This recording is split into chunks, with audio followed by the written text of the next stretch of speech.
You guys, you can't be serious. For real. Bruh. No. You must think that this is really funny. And with that, hello everyone. In today's video we're taking a closer look at one of the more controversial figures in the Five Nights at Freddy's fandom, LadyFiszi. Her story is one of talent and controversy and the complicated intersection of fan culture and accountability. So whether you're a long-time follower of the FNAF series or just someone interested in the dynamics of online communities, this is a situation worth unpacking. By the way, before we get right into it, I just want to say thank you. Thank you very much for watching my previous video. It blew up and I didn't expect it to get as many views as I imagined.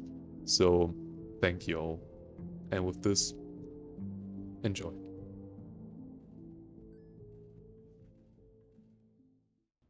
So LadyFiszi is a digital artist from Hungary who rose to popularity within the FNAF community for distinctive artwork and narrative contributions, including FNAF fan comics and illustrations. And at the height of her popularity, her art was even featured on official FNAF novels like The Silver Eyes and The Twisted Ones, which gave her work a sense of respect in the eyes of many fans. But alongside her artwork, LadyFiszi was also known for fanfiction, particularly stories exploring the dark backstory of the games, such as the infamous MCI or Missing Children incident.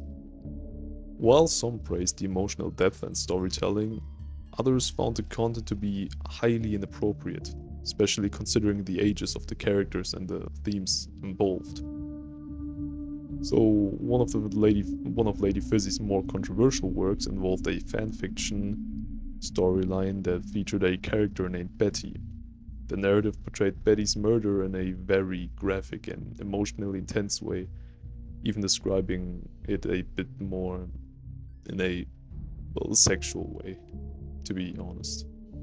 And while FNAF is known for its horror elements, this story crossed a line for many readers. I mean, the level of detail and the framing of certain scenes gave rise to accusations that the content was not only disturbing but potentially even exploitative. And so, following a growing wave of criticism, LadyFiszi publicly responded. She explained that the work was created during a difficult period in her life and that she never intended to glorify or romanticize violence.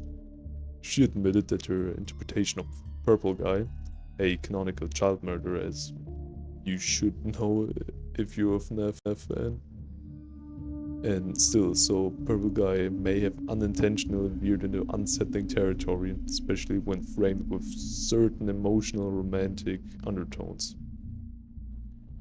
And so outside of, the written content, LadyFizzi's artwork itself also received mixed reactions.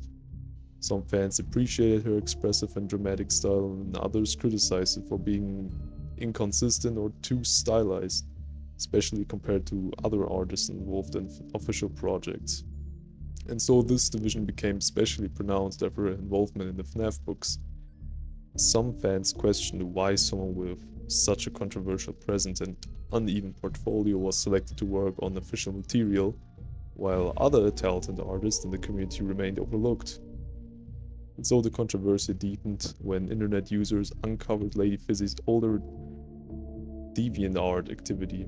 Screenshots showed that she had been a member of several groups associated with disturbing themes including fascist imagery and certain fetish art communities. And yeah, it's pretty intense. And so with these affiliations were brought to light, she responded by calling it a result of her edgy phase during her younger years, specifically her late teens and early 20s. And so she emphasized that she no longer supported those themes and that the memberships were not reflective of her current values. But still, the damage to her reputation had already been done, and many fans were unwilling to accept that explanation at face value.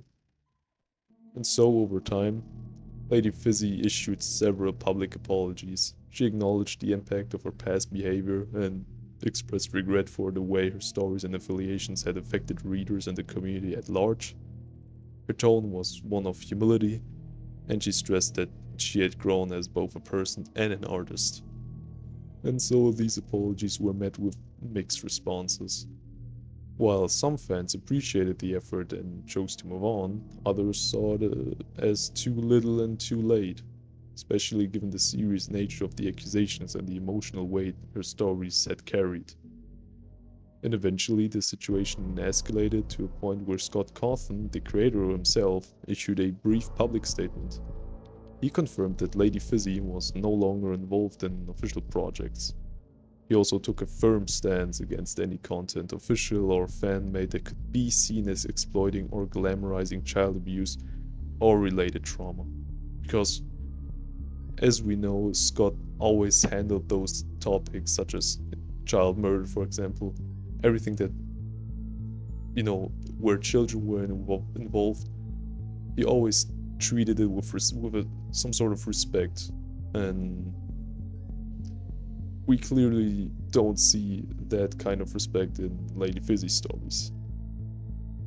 And yeah, while he didn't condemn her directly, his message was still clear. Although he wished her the best of luck and, the best luck forward, his message was still clear. The FNAF community and its creators have a responsibility to maintain ethical standards, especially given the franchise's connection to the younger audience. And since the controversy peaked, LadyFiszi has largely withdrawn from the FNAF scene.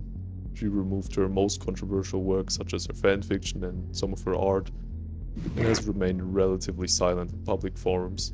Some fans believe she's simply trying to move on, others still keep her name alive as a cautionary tale.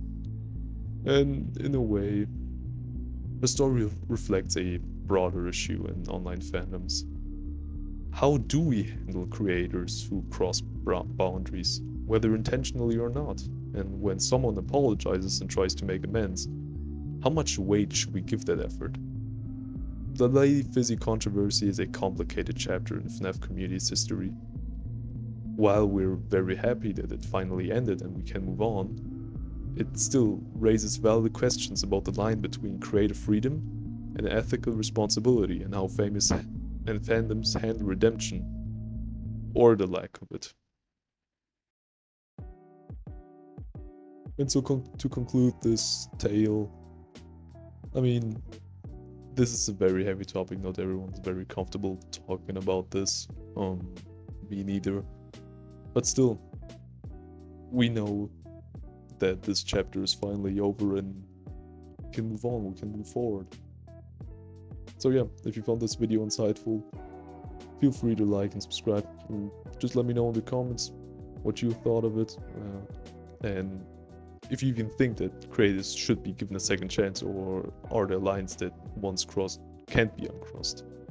But yeah, thank you all for watching, and have a beautiful day.